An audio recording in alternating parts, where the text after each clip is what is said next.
Hello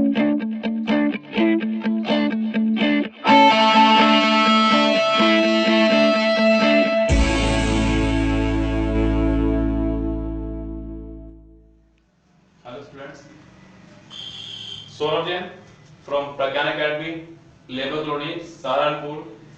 कल बच्चे मुझसे मेरे क्लब में एक क्वेश्चन आपने पूछा, बड़ा प्यारा क्वेश्चन। कुछ दिन पहले भी मैंने एक क्वेश्चन डाला था अपना, nothing but some books were distributed in the class. कुछ सही जवाब आए, काफी अधिक मात्रा में गलत जवाब मुझे मिले पर्सनल आईडी पे मुझे, और क्लब में इंग्लिश पे मैंने बनाए हुए हैं क्लब काफी।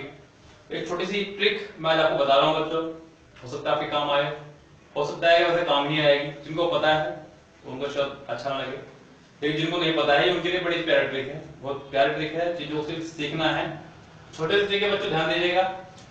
आपको कल मैंने एक बात बताई थी, जो कल मुझे व्हाट्सएप पे मेरे कलम में मेरे सुन रहे थे। मैंने आपको बताया था बच्चों कि सेंटेंस के अंदर आप प्रीपोजिशन के बाद वाले पार्ट को, प्रीपोजिशन के बाद वाले पार्ट को आप सेंटेंस का कभी भी सब्जेक्ट नहीं मान सकते। सेंटेंस का कभी भी सब्जेक्ट नहीं मान सकते। अगर सेंटेंस का सब्जेक्ट नहीं मान सकते तो इसका मतलब उसके अंदर इतनी हिम्मत नहीं है वो कभी वर्ब ले ले। इसका मतलब इस वाले पार्ट की हिम्मत नहीं है वर्ब ले ले कभी भी।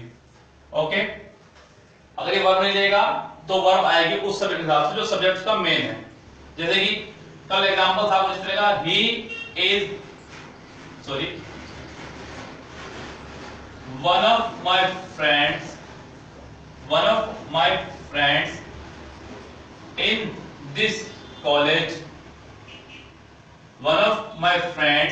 in this college has done his MBA with 90% marks.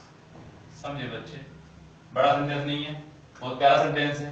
वो आपको ऐसे देगा, ऐसे कर दिया, ऐसे कर दिया, और इसे कहते हैं नो एरर। बच्चों को लगता है कि गलती हो सकता है कि पता नहीं क्या होने वाला है, तो आप सोच के देखिएगा ध्यान से। ये मैंने थोड़ा सा आसान सेंटेंस लिखा, थोड़ा सा और हार्ड लिखा हूं सेंटेंस। आप देखिएगा कि यहाँ पे पहले आप इसके अंदर पीपी यानी के प्रीपोजिशनल पार्ट छांट दीजिए। प्रीपोजिशनल पार्ट इसमें छांट दीजिए आप। जैसे कि ये इसके अंदर पीपी है, इसे आप कट कीजिएगा। ये इसके अंदर पीपी है, इसे आप कट कीजिएगा। अब ये जो हैज वर्ब है ये इस वन के लिए आई है, जो कि सही है। वो आपको यहाँ पर हैव देके गलती दे सकता था। बच्चे सोचते हैं कि फ्रेंड्स की वजह से हैव आया है या कॉलेज की वजह से हैव आया है। कॉलेज बहुत सारा बड़ा होता है, उसमें बहुत सारे बच्चे होते हैं, वजह से यहाँ पर हैव आया है, लेकिन ऐसा नहीं होता बच्चों। फिर उसके बाद वाले पार्ट को हम कुछ नहीं मानते, उसे काट देते हैं और वर्ब आई आपके मुख्य सब्जेक्ट के हिसाब से। और एग्जांपल देते हैं बच्चों, जैसे कि मैंने एक एग्जांपल लिखा था, बड़ा प्यारा एग्जांपल था वो, nothing but some books were distributed in the class। बच्चों लगा कि ये some books के लिए आया है वर्ब, लेकिन बच्चों बट यहां एक एज ए प्रीपोजिशन काम कर रही है, और प्रीपोजिशन के बाद वाले को आप कुछ नहीं मानेंगे। अब ये सेंटेंस जो है इसके लिए आ रहा है, और आप जानते हैं जितने भी जीरण होते हैं, ये दिख रहा है आपको? यस, ध्यान देना बच्चों। अगर जीरण से सेंटेंस शुरू हो रहा है, जीरण यदि वाक्य का सब्जेक्ट है तो हमेशा सिंगल वर्ब ही आएगी, ये याद रखिएगा। यानी कि nothing was distributed in the class, यानी कि क्लास में कुछ नहीं बांटा गया, बट सम बुक्स, कुछ बुक्स को छोड़कर, यहां पे इसका मतलब छोड़कर है। आप इसकी जगह एक्सेप्ट भी लगा सकते थे। ये बच्चे कोई बड़ी बात नहीं है। और एग्जांपल देखते हैं। अब आपको बताऊंगा कि आपको पता कैसे चलेगा कि प्रीपोजिशन के बाद वाला आपको काटना कहां से कहां तक का है।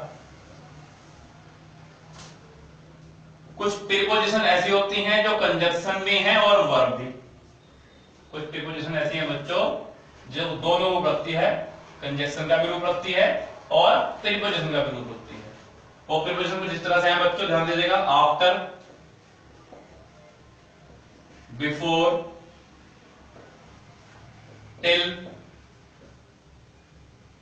until,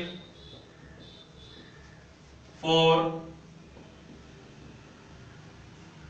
since, despite और in spite of, but ये वर्ड्स आपके प्रीपोजिशन की तरह भी होते हैं और कंजक्शन की तरह भी। अब कब कंजक्शन की तरह यूज हो रहे हैं और कब प्रीपोजिशन की तरह, इसके लिए भी छोटी ट्रिक है। याद रखिएगा, यदि इन वर्ड्स के बाद वर्ब हो, यदि इन वर्ड्स के बाद वर्ब हो, ध्यान दीजिएगा बच्चे, यदि इन सब के बाद वर्ब आई हो तो कहलाएगा वो कंजक्शन। क्या कहलाएगा बच्चों?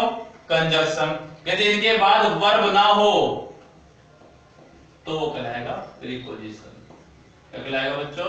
प्रीपोजिशन। इस स्थिति में हम इस सेंटेंस को काट देते हैं और वर्ब आती है पहले वाले सेंटेंस के हिसाब से, पहले वाले सब्जेक्ट के हिसाब से।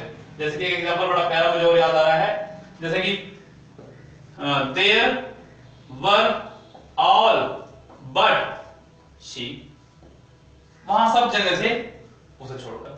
अब आप यहां वाले पार्ट को देखें, शी क्या है? आपका एक प्रोनाउन, यानी कि आपके लिए सब्जेक्ट का काम करता है। क्या इसके बाद वर्ब आई है? बिल्कुल नहीं है। ये वर्ब दिखाई नहीं दे रही, सेंटेंस नहीं खत्म हो चुका है, छोटा सेंटेंस है, एग्जाम में आया हुआ है। नो एरर देख क्वेश्चन पूछा गया आपने, A part, B part, C part, D part, but के बाद वर्ब नहीं है, ये इसका सेंटेंस नहीं खत्म हुआ है, इसका मतलब ये सब्जेक्ट हुआ। लेकिन हमें क्या पता है कि प्रीपोजिशन के बाद हमेशा क्या आता है? ऑब्जेक्ट आता है, ना कि सब्जेक्ट। इसका मतलब गलती इसी वाले पार्ट में शी की जगह हर आएगा। अगर यहाँ पे सी के बाद वर्ब होती फिर सेंटेंस ठीक था।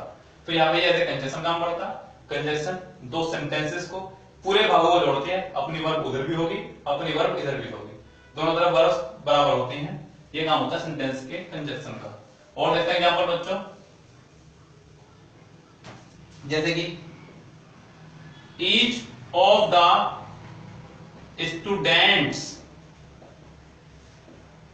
Have done his work.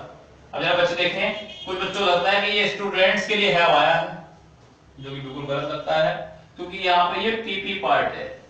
ये पीपी है, यानी कि प्रीपोजिशनल फ्रेज है। आप इसे कट कर देंगे, इसे कुछ नहीं मानेंगे, और वर्ब आएगी ईच के लिए। और आप सबको पता है कि each, every, either, neither, none, anyone, anyone, anybody. ध्यान देना बच्चों, एनीवन यानी कि वन वाले सारे जितने भी होते हैं, और बड़ी यानी कि बड़ी वाले सारे। Anyone, no one, someone, everybody, everyone, anybody, nobody, somebody, everybody, जितने भी बड़ी वाले हैं, जितने भी ये वाले हैं, इन सबके साथ में सिंगुलर नाउन आएगा और सिंगुलर वर्ब आएगी। एक छोटी ट्रिक मैंने और बताई थी कि अगर ऑफ के बाद कभी भी आपको नाउन लगाना हो, प्रॉपर नाउन छोड़कर, एब्स्ट्रैक्ट नाउन छोड़कर, आप हमेशा प्लूरल नाउन लगाएंगे, जो कि यहाँ पे रूल फॉलो करना है। अगर यहाँ पे प्लूरल नाउन ना देता तब ये गलती नहीं हो जाती, आगे बढ़ने की जरूरत नहीं थी आपको। Like neither of the two boys, अगर वहां पे neither of the two boys कर दे तभी वैसे गलत हो गया, हालांकि टू के बाद वैसे भी सिंगुलर नहीं आ सकता, बॉयज आएगा। neither of the two boys of this school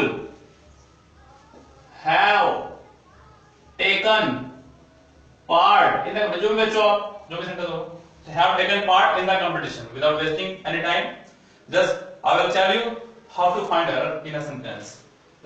देखिए यहाँ पे ये है आपका पीपी पोर्शन, इसे आप कट कीजिएगा। फिर ये पीपी पोर्शन है, इसे आप कट कीजिएगा। आपके लिए सब्जेक्ट बच गया neither, और मैंने अभी भी क्या बताया बच्चों कि each, every, either, neither, none, anyone, no one, someone, everybody, nobody, somebody, everybody, जितने भी हैं इन सब के साथ सिंगुलर हो जाएगी। यहाँ आपका हैज आएगा, ना कि हैव। आशा करता हूँ इस छोटी सी वीडियो के माध्यम से आपने काफी कुछ समझा होगा। अगर अभी भी कुछ समस्या रह गई हो आप मुझे बताइएगा, मैं एक और वीडियो आपको अपलोड कर दूंगा। ओके बच्चों, have a nice day, see you tomorrow.